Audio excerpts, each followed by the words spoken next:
Friends నిన్న last mega chief టాస్క్‌లో పృథ్వీ ఓడిపోయాడు కదా! నిన్న నిజంగా రోహిణి గెలిచినందుకు ఎంత హ్యాపీగా ఫీల్ అయ్యారో అందరూ. పృథ్వీ ఓడిపోయినందుకు కూడా అంతే బాధగా ఫీల్ అయ్యారు. ఎందుకంటే దాదాపుగా 3 అవర్స్ అలాగే ఆ కుండని పెట్టుకొని అలాగా నుంచోవడం అంటే అది మామూలు విషయం కాదు.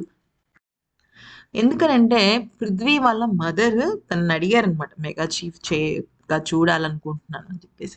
అయితే ఈరోజు నాగార్జున పృథ్వీతో ఒక మాట అన్నారు. "పృథ్వీ నువ్వు కొన్ని వీక్స్ బ్యాక్ రోహిణి పరిగెట్టలేదని చెప్పేసి కొంచెం కామెంట్ చేసావు కదా! మరి చూసావా అదే రోహిణి నీ మీద గెలిచింది" అంటే, అప్పుడు పృథ్వీ ఏమన్నాడంటే, "సార్ నాకన్నా బాగా ఆడింది రోహిణి. అందుకని తను ఈరోజు నిలబడింది ఇక్కడ. నేను చాలా కష్టపడ్డాను. నేను యాక్చువల్లీ సపోర్ట్‌తో కాకుండా నా ఇండివిడ్యువల్ గేమ్ ఆడుతూ గెలుద్దాం అనుకున్నాను. మా మదర్‌కి గిఫ్ట్‌గా మెగా చీఫ్ చేయాలని అనుకున్నాను. కానీ రోహిణికి కంగ్రాచ్యులేషన్స్.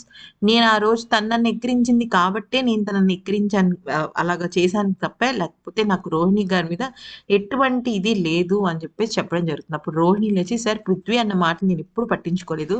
కానీ విష్ణుప్రియ నన్నన్న మాటలు జీరో నువ్వేం చేయలేదు, కనపడలేదు అన్నప్పుడే నేనలా ఫీలయ్యాను అని చెప్పేసి చెప్తుందనమాట. సో, పృథ్వీ ఎప్పుడూ రోహిణిని అండర్ ఎస్టిమేట్ చేయలేదు అని చెప్పేసి రోహిణి తన మాటలతోనే నాగార్జునకి చెప్పడం జరుగుతుంది.